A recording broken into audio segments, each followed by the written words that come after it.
जावं लागतं. मग एकानं कीर्तनात शंका घेतली, मला विचारलं, महाराज जावं जर लागतं तर यावंच का लागतं? उत्तर आहे, भोगावं लागतं. भोगायचं जायचं, भोगायचं जायचं. इथं कोणी भोगेल का? महाराज सृष्टीच्या मालकानं त्याच्या बापाला सोडलं नाही तर तुम्हाला कसं सोडील? तुम्हाला कसं सोडील? स्वतःचा बाप सोडला नाही. बसणारे माणसं डोकं खाजवा. 56वी पिढी होती राजा दशरथाची आणि 56व्या पिढीचा पोरगा होता राम. 56वी पिढी राम, 56वी म्हणजे दशरथ 55वी पिढी रामाची 55वी पिढी होती. आणि रावण सीता पळवायला आला तेव्हा रावणाची 4थी पिढी होती. रावणाची 4थी पिढी होती. पुलं ब्रह्मदेव, पुलं काश्यप, पुलं श आणि रावण, ही 4थी पिढी होती. रावण सीता पळवायला आला. आत्तापर्यंतच्या एकाही ग्रंथात रावणाचं वय नाही, कारण त्या पठ्ठ्याच्या वयाचा अंदाजच कोणाला आला नाही. मी काढून देतो तुम्हाला 2 मिनिटात, पटलं तर बघा. रावणाला बायका होत्या 80,000 ठोक. मग वर्षाला एक बायको धरा, किती झाले? 80,000. बरं त्यानं जलमल्या बायको केली का? पहिले 15 धरा. मग सीता पळवायला रावण आला तेव्हा रावणाचं वय होतं 95,000 वर्ष. तेव्हा सीता होती 18 वर्षाची. आणि मग सरकारनं हीच नियम वाचला आणि पुरीचं वय 18 केलं. त्यांनी काही पारायण नाही केली पुढं.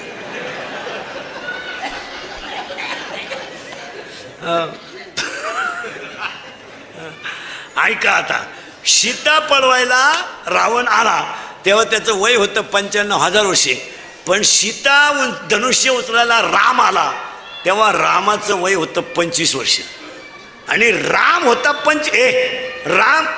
राम होता 25 वर्षाचा आणि सीता होती 18 वर्षाची. म्हणून सरकारनं पुरीचं वय केलं 18 आणि पोराचं वय 21 का केलं? तो 25ला लईच येडेवाणी करील. आणि तर 2-3 वेळा बाप उचलून आपटाय बसलाय. मग ते 4 वाजा केले आणि पोराचे केले 21. आता पोराचे सरकारनं केले 21 पण देवानं केले 41. रेंज गेली काहींची, रेंज. काहींचा डिस्प्लेच गेला, चित्रच दिसलं. ही मंडळी आता गार झाली, पूर्वी लय फुगीर होती.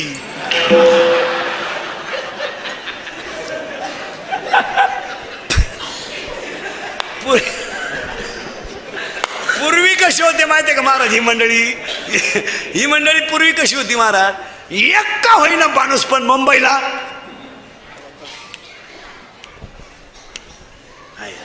पूर्वी हा खाल्ला पट्टा आहे ना आपला, नांदूर, सोनुशी, निमोन, इकडली लोक माथाडी राहायची महाराज. ही सगळी लोक मुंबईला काय काम करायची? माथाडी काम करायचे, पण कष्टलय करायचे आणि तिकडून इकडं येऊन संसार चालवायचे. आणि ती माणसं कष्टाची असल्यामुळं त्यांना त्या पैशाची किंमत कळायची. त्याच्यानंतर मधला जो पट्टा आहे, पूर्वी असं होतं आपल्याकडचे बरेचसे लोक मुंबईला जायचे पण व्यवसाय नाही. मग आयडिया काय करायचे आपले लोक?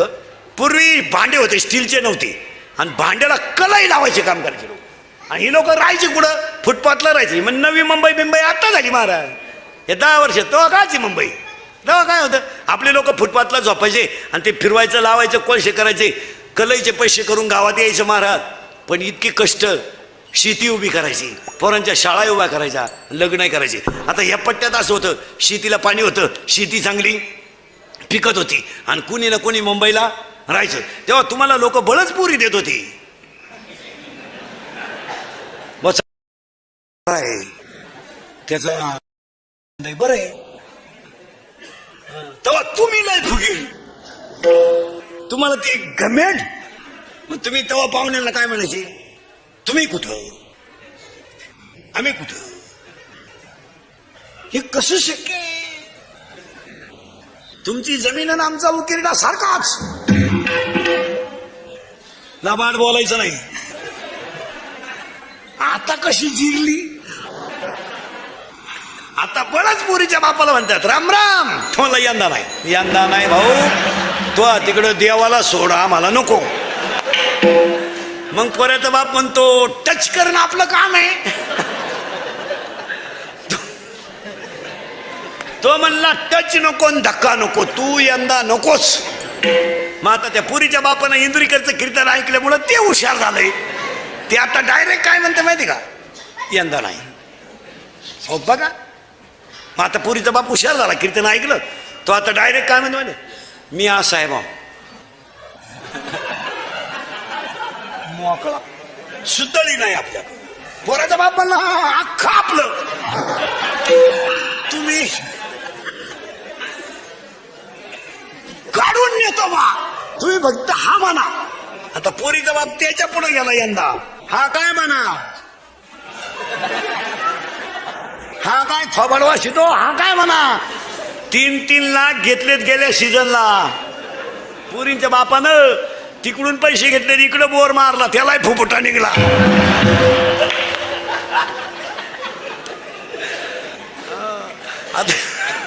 या 2-4 वर्ष जेवढे लग्न झालेत ना महाराज, पुरीचा बाप खिशात हातच घाली ना, सनाट तुरा काढितो कार्यालयात.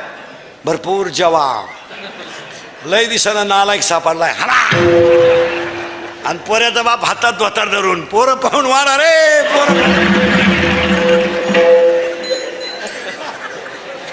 पुरीनो तुमच्या बापाच्या दारात आहे ना अशी रांग लागणार आहे 2-3 वर्षात. रांग, मुलगी द्या, मुलगी द्या, मुलगी द्या. फक्त तोवर तुम्ही घरात राहिल्या पाहिजे, नाही तर रांग लागायची अंगणात आणि तुम्ही सापडायच्या धबधब्याखाली. काय करता, अवघड आहे महाराज. चला थोडं पुढं यावं लागतं, आल्यावर जावं लागतं, ती काळजीच नाही करायची. पण भोगल्याशिवाय सुटका नाही. इथं आलोय आपण आता भोगायचे संपले की आपल्याला जायचं. पण कसं जायचं, उत्तर ऐका. आता लय बारीक आहे, टच लावून देतो फक्त. मग आता काय माणसं म्हणतील, बुवा तो सोमवारी मिळाला म्हणजे पवित्र होता, असा बावळटपणा नाही करायचा. मग तो एकादश करीत होता. आता समजा मी आहे पोपटावानी बोलतो, मरायच्या टायमाला बोंबील मागू शकतो, त्याचं काय असं नाही. ते असं नाही. काही लोक म्हणते त्यानं काशी केली. काशीला जाणारी अडपट सुद्धा ध्यानात ठेवा. काशीला जाणारी अडपट सुद्धा ध्यानात ठेवा. काशीचा नियम असा आहे, काशीला गेल्यावर परत गावात यायचं नसतं जिवंत, असा नियम येतो. ही आपली बावळाट कुठून उठले, काशीला गेलो मी दाव्याचं खात नाही, कानपाड फोडीन. काशीचं दावीत असं, पण तुला जायलाच कोण सांगितलं होतं काशीला. आलं शक माराय गेला, 7-8 हजार रुपये बुराले, गाई दुधाला कमी पडली आणि दोन्ही पोरं वायली निघली, हीच काशी झाली. का झालं काशी? बरं काशीची हौस आपल्याला नाही लई. हिला फक्त ट्रिप काढणारा बाबा भेटला पाहिजे. बी लागलीच त्याला, या हिन गचपान घेऊन निघली काशी. काशीचा नियम आहे, 12व्या त्यात ओवी आहे. मी ओव्यांप्रमाण 5 पर्यंत येणार. मोक्ष देऊन उदार होय कीर काशी, शरीर ते ठाई वेच किजे. माऊलीची ओवी आहे, बोगसगिरी नाही. मग काय म्हणतो, तो काशीला गेला पवित्र होता. मरायच्या अटी सांगतो, मरून सुद्धा दाखीतून पहिल्या कडव्यात घालतो. माणसाचा मृत्यू दिवसा झालेला असावा, जरा नीट आहे का, उगत बावळाटपणा नका करी जाऊ. काही लोक म्हणले तो दिंडीत मिळाला, तो आजारीच होता. हे असं नाही. जसं आता लोकांनी एक झटका काढलाय, अटॅक अटॅक अटॅक. एज्युकेटेड लोक नीट आहे का, attack is a not a disease. Attack हा रोग नाही. वाचता तर डॉक्टरला काय हवा. तुम्ही अभ्यास काय झालं, लोकांनी ठोक ताळा. अटॅक काय येतो, अटॅक म्हणजे काय, एका मिनिटात सांगतो तुम्हाला. तुमच्या मनावर एखाद्या गोष्टीचा आघात जर झाला तर ती गोष्ट तुम्ही कुणापाशी तरी बोलून दाखवली पाहिजे, म्हणजे ती गोष्टीचं भांडवल कमी होईल. आपल्या घराण्यातली इज्जत जाऊ नये म्हणून घरातली संकट माणसं स्वतःच्या अंगावर घेऊन जगतात. काय मत आहे? उदाहरणार्थ एखाद्या माणसाची पत्नी लवकर गेली, जाऊ नये. आणि महिला मंडळ मरण्याच्या बाबतीत तुम्हाला सांगतो, तुम्ही मागे राहा, आम्हाला पुढे घाला. याचं कारण सांगतो तुम्हाला. तुम्ही भांडे घासून जगू शकता, धुणं धुवून जगू शकता, तुम्ही नातू सांभाळून जगू शकता. पहाडासारखी माणसं 1.5 जमलेच्या सुनबाईचा अपमान सहन करून जगू शकत नाही. नाही नाही नाही, कधीच नाही. बैलाला हाक मारली तर बैल मागं वळत होता, आणि टिकाव मारला तर खालून ढेकूळ निघत होतं. एवढी ताकद असणारा माणूस 1.5 जमलीच्या सुनानं केलेला अपमान तो म्हातारा सहनच करू शकत नाही. ज्या म्हातारीची बायको गेली मला, त्या माणसाचं जगणं खरं नाही. आता ते फक्त म्हणायचं बरं आहे, मजा नाही त्याच्यात. एक सुना असू ते एक सट असू त्यात मजा नाही. 71 असलं तरी चालतील आणि 91 असलं तरी चालतील, काय उपयोग नाही त्याचा.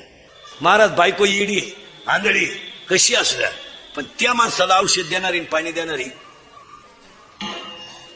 महिला मंडळ तुमच्यापैकी बऱ्याच जणींनी भावाच्या पुरी करेल असतील सुना. केल्यात ना? केल्या ना. जिनं केली त्याची फक्त मुलाखत घ्या. कस काय फक्त तोंड झोडाय माणूस मिळाला तिला. तिला फक्त इचारा धाकट्याचं लगीन करते का, तसा देवाला सोडीन पण करणार नाही. भावाची मुलगी शक्यतो करायची टाळावीच. कोणचं जर जुळत आला असेल तर त्याला आता कीर्तन संपले फोन कर, भाऊ तू तिकडे कॉल नाही दे. नाही चालत महाराज. काही झालं तर महिला म्हणलं काही झालं तर महिला म्हणलं तो तिचा बाप आहे, आपला भाऊ आहे. असं कसं नाथ प्रेमाने तुटणार. उद्या मुलीचं सासूचं भांडण झालं, भाऊ मुलीचीच बाजू घेणार. तो डायरेक्ट म्हणतो गुड्डीचा काय दोष नाही, आपल्या बहिणीच्या डोक्यात वयामानानं फरक झाला. हे तर गुड्डी खाशी, गुड्डीची नाही अडचण, पण माई गुड्डीच तिला नीट करीन यालाही गॅरंटी आहे.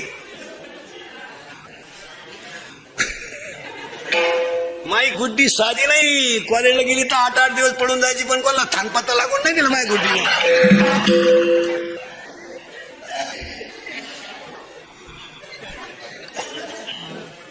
हे असे ते नाही जमत. ते इथून पुढे रक्ताचे नाथे बिथे काही राहिलं नाही महाराज. काय जे भाऊ म्हणतात, भाऊ म्हणतात ते मेलेच सगळ्यांचे तुमचे माझे, आणि मेले तेच बरं झालं.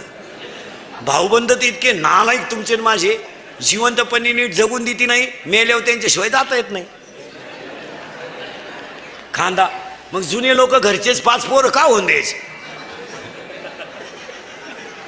कोणला राम राम आपलीच टोळी. मग आता काय महाराज, आता फक्त खरेची आई मेली, लोक फक्त कडक कपडे घालून निंडत्यात. खांदेकरी व्हायला माणसं न राहिले महाराज. भाऊ म्हणजे कपडे काढत नाही ना, आलाय 2 बटणं काढतो बायको पाहतो तिने असे तू काढू बाबा.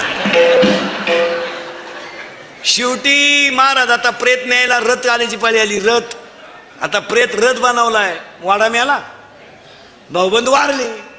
काय असं काय राहिलंय. तुम्हाला इंदुरीकरला काय हलकट म्हणायचे ते हलकट म्हणा, पण ते खरंच आहे. 10 वर्षापूर्वी मुलीचं लग्नाला मुलाला मुलगी पाहिजे, फोन नव्हते. आश्वीच्या बाजारात जर निरोप दिला तर पाहुणा गुरुवारी येत होता साखरपुड्याला. 100 पाहुणे पोरगी पाहायला. आता 2 माणसं जातात पोरगी पाहायला, पोराची आईन पोराचा बाप. वाडा मिळाला, भाऊबंद वारली. वरून पोराची आई म्हणती आम्ही आलतो कोणाला म्हणू नका बरं, नाही तर भोंग्या होईल. पुरीचा बाप म्हणला तुम्ही सुद्धा म्हणू नका, ती पळून गेली, ती कालच आली सापडून, नाही तर अजून तमाशा होईल. काही नाही रे महाराज, 700 वर्षापूर्वीचा अभंग आहे, आजचा नाही. हा अभंग कधीचा आहे? 700 वर्षापूर्वीचा. ऐका कलीचे महिमान, असत्य शिरिजले जन, पापा देते अनुमोदन. गाथ्यामध्ये 31 कडव्याचा अभंग आहे. 31 गाथ्यामध्ये 2 अभंग मोठाले. एक अभंग 31 कडव्याचा आहे आणि एक अभंग 101 कडव्याचा आहे. पांडुरंगा करू प्रथम नमन 101 कडवे आणि ऐका कलीचे महिमान 31 कडवे. एकदा उचका. जे 2019ला घडत आहे ते 700 वर्षापूर्वी लिहून तुला. असत्य शिरिजले जन, मग कधी मारावं घ्या लिहून. माणसाचा मृत्यू दिवसा झालेला असावा. आता पटापटा सांगतो. शुक्ल पक्ष असावं, असं बोगत चालत नाही. माणसाचा मृत्यू दिवसा झालेला असावा, शुक्ल पक्ष असावं, उत्तरायण असावं. आता 22 तारखेपासून उत्तरायण लागणारे. आता सध्या दक्षिणायन अजून 15 दिवस. आता 22-12ला उत्तरायण लागेल. इथून पुढे मारणाऱ्यांची संख्या कमी. या महिन्यात नाही मरतील लोक, पुढच्या महिन्यात. हे मागचेच सपाटे नाही, दिवाळी खाऊन देते. माणसाचा मृत्यू दिवसा झालेला असावा, शुक्ल पक्ष असावं, उत्तरायण असावं, मरताना इंद्रिय टवटवीत असावा, शरीराचं तापमान समान असावं आणि माणसाचा जठराग्नी प्रदीप्त असावा. असं बोगसगिरी चालत नाही. उद्या तुम्ही म्हणाले वाचायचं कुठं? अध्याय नंबर 8 श्लोक नंबर 24 त्याच्यावरच्या वाव्या. मग एकानं मला कीर्तनात उभं राहून विचारलं, जर या 6 अटीत माणूस मरतो तो जर योग्य आहे तर हे मधीच मरतात यांचं काय? हे गाथ्यात नाही, ज्याचं त्याचं प्रारब्ध आहे. तुम्ही म्हणाले याला काही पुरावा आहे का? एकच आई जगात अशी झाली, एकच आई का तिनं 8 मुलांना जन्म दिला. 8, पण एकही मुलगा स्वतःच्या स्तनाला लागलं नाही आणि 6 पोरं 1.5 तासाच्या पुढे जगली नाहीत. ती आई दुबळ्याची नव्हती, कृष्णाची आई होती. ऐका बरं का, कुणाचा मृत्यू कधी येईल सांगता येत नाही. तुम्हाला 3 गोष्टी सांगा. तुमचं मरण जिथं येणार तिथे येणार, तुमचं लग्न जिच्याशी होणार तिथेशीच होणार, आणि तुमचा जन्म जिथं होणार तिथंच होणार. या 3 गोष्टीला चॅलेंज नाही. ज्यांनी बळच लग्न केले गेले कचेरीत गेले, ते मिटून नाही मोकळे झाले. लग्न तुमचं जिथं होणार तिथं होणार, तुमचं मरण जिथं येणार तिथंच येणार, असं चालणार नाही. गरुडाच्या आईनं माय आईला मरण येऊ नये म्हणून झाडाच्या खोडीतलं पण ठेवलं. यम तिथं जाऊन असला मला ही जागा होती, गिराईक येत का नव्हतं. रावणानं प्रश्न विचारला होता ब्रह्मदेवाला, माझा जावाई कोण असेल. ती श्रीमंत पार्टी तगडी. त्याला त्या एका ब्रह्मदेवानं सांगितलं ते नदीच्या कडेला माशी धरते तो जावाई. ते बिघडलं ना रावण. ही पैसेवाली माणसं याडपाट असतात. याडपाट असतात म्हणून तर त्यांच्याकडे पैसे असतात.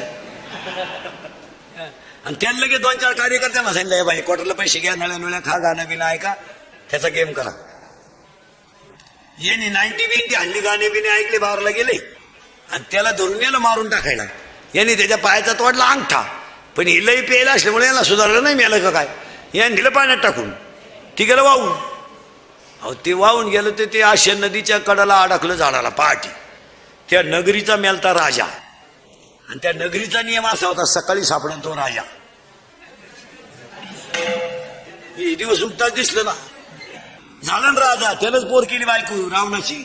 मग रावणानं जावाई बोलावला दोंड्यात आणि मग लमाई पोरगी माशी धरणाला जाणार होती. मी राजाला दिली, तुम्हाला वावळा टोळणं करून तोच मी बाय तुझ्या कार्यकर्त्यांचा पराक्रम. हो, मग एक गाठ्यात मृत्यू नाही. जगामध्ये 6 मुलं जन्माला आईला आली पण स्तनातलं दूध पिले नाही. हे कुणाचं मरण. आता हे बाकीचे जे मरण नाही, फाशी घेणं, ऍक्सिडेंट होणं, औषध पिणं, हा बावळात पण आहे. आपल्याला माहिती आहे ना, आपण सोडून लाईट गेले मग खग्यात बोट घालायची काय गरज. बावळा. आणि ऍक्सिडेंटचं जे प्रमाण आहे ना मरण्याचं, हे म्हातारे माणसांचं कमी आहे. तुम्ही अभ्यास केला, लोक नुसते बोगस म्हणते लई माणसं ऍक्सिडेंट मरण. ऍक्सिडेंट मध्ये मरणारे अवलादी 18 ते 30 आहेत जास्त. आणि ह्या अवलादी गाड्यांखाली का त्या जायलाच पाहिजे. ती तशी गावाला अडचणच आहे ना. मग या अवलादी का मारतात, याला 2 कारण आहे. स्पीड मापत नाही आणि चालवणारा नील नाही. 4-4 पोरं वोकांडे घेऊन गाडीवर चालायचं आणि त्याच पटरी पिऊन चालायचं. देवाने तुम्हाला का ठेवावं. आणि हे मोटरसायकल हे तरुण कार्टे जर मेले ना, हे जाळले सुद्धा नाही पाहिजे महाराज. वड्या बिड्याला फेकून द्या काय, शिमेव मेलेत काय. दुधाची किटली वाळायच्या आत जो घरी येतो तो दुधावर स्लॅब टाकतो.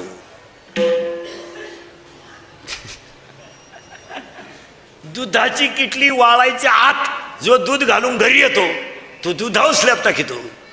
आमची मंडळी किटल्याही सुरून येते. गाई कापून जरी चारली या नालायकांना तर यांची प्रगती होत असते. आता एवढं जुन्या तुम्हाला मला अक्कल नसल्यामुळे आपण या अवलादीसाठी कमवून ठेवलंय. आपल्या कष्टाची हरामीला कदरच नाही. ते आपल्यालाही जरी त्यात काय केलंय आम्ही केलं ते सांगायचं. माझटून गेले अवलादी महाराज. आपल्या पोरांना काय झालं, सगळं फुकाट मिळालं. इयर खांदायची नाही, मोटर बसवायची नाही, पाईपलाईन करायची नाही, काय नाही सगळं फुकाट मिळालं. उताटले ते.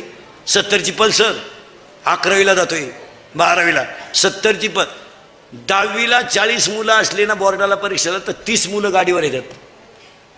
एवढी परिस्थिती सुधारली. माझटून गेले पोरं.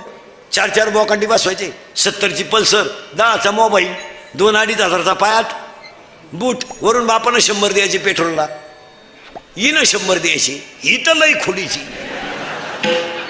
हिनं उलट्या पोराला म्हणायचं 100 राहू दे, त्याचं ऐकू नको, त्याचं ऐकू नको, तो पहिल्यापासून तसाच आहे. तो त्याला मी 9वी पासून पाहते. मी जसा पाहते तसा तो.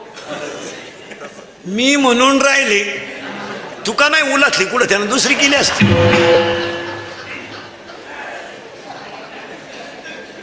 त्याचं ऐकू नको, त्याला काही जमलं नाही.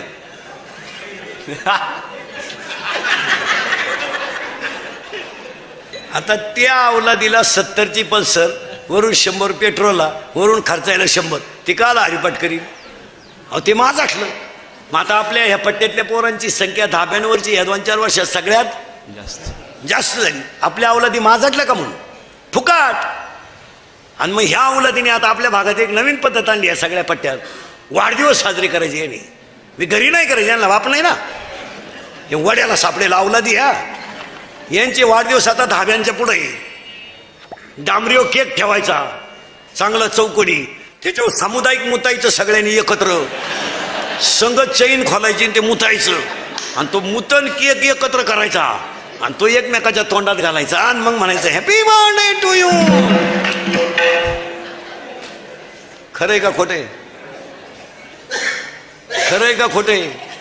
मूत पेते ते एकमेकाचा महाराज.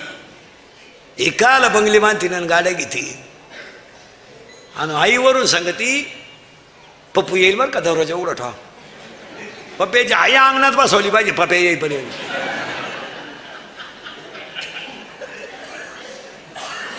पोर 10 रुपयाला तर आई म्हणते कुठं काही प्याते, मग आणून ठोच जाय फ्रीजमध्ये देत जाय त्याला सकाळी. तू आता जग सुधाराय निघली. बाप नुसता म्हणला मला इंद्रिकेच्या कीर्तनाला जायचंय, बैलाला पाणी पाज. आता 18 वर्षाचा सांड आहे, त्याला काय 2 बादल्या पाणी पाजा रोग झाला का? ही म्हणती त्याला जमन का? नाही जमायचं का त्याला? अय जमायचं नाही मग तू का आला देवाला सोडाय ठोला का? त्याला पाहिलं बँडवाल्याला का आम्ही तू म्हणते त्याला जमन का? उलटी आई पोराला म्हणते तू नको सोडू, त्याला किडा आहे त्याचा तो सोडीन. कोण उडय आम्ही? अरे उलट्या आईने सांगितलं पाहिजे नुसतं पाय सावलीला नको बांधू, पाणी बाजून चारा घाल. आयुष्यभर या बिचाऱ्याने कष्टच करत का? 80% घरांमधलं वाटुळं आईनी पोरांची बाजू घेऊन केलं. खुशाल तुम्ही मोरकासारख्या नवऱ्याला कमी लागता पोराची बाजू घेता, म्हणजे तुम्हाला काही आबरू बिबरू काही राहिली का नाही? आयुष्यभर त्या बिचाऱ्यानं बनियन माळालं तर फलटी करून घातलं, बनियन तुटलं तर गाठ मारली, त्यानं बायकोच्या गळ्यातले दागिने मोडले. बिचाऱ्यानं रात्रभर आयुष्यभर कष्ट करून संसार केला, त्याला म्हातारपणाला तुम्ही अपमान देणार आणि भंगार काट त्यांची तुम्ही बाजू घेणार. कोणत्या गाठ्यात बसत हे? आयुष्यभर त्यांनी पापच करायचे का? त्याला वाटलं नाही का माझ्या हाताला कधी चांगलं घड्याळ असावा? त्याला वाटलं नाही का माझ्या पायात कधी चप्पल असावा? आणि त्यानं मुलीचं लग्न केलं का घर बांधायचं, घर बांधलं का एअर खांदायचं का पोरग सांभाळायचं का पुन्हा बोरग करतं झालं, म्हणजे तुम्ही त्यांचे अपमान करायचे. म्हणजे कष्ट करणार आणि फक्त कष्टच करून मारायचं, हा कोणता न्याय? कोणता न्याय हा? तुम्ही नक्की पोथ्या वाचित्या कोणत्या? नाही तर द्या मला शिव्या भया कोणी आला का तुम्ही आला मग तर दुपारच मी येईल. तू आज तू फक्त मला शिवी देऊन तर पाय प्रयोग तर कर. नाही मेली मग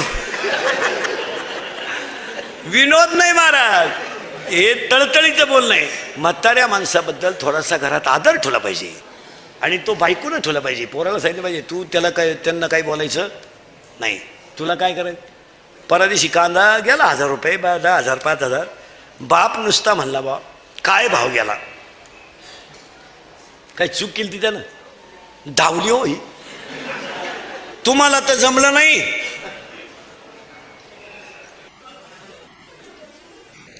आणि पोर करत हे तुम्हाला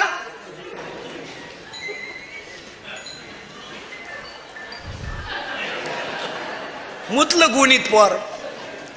मग व्यापारी म्हणला 2-4 कांदे कसे काय वळले झाले तुम्हाला दयावर पडलं दुपारा.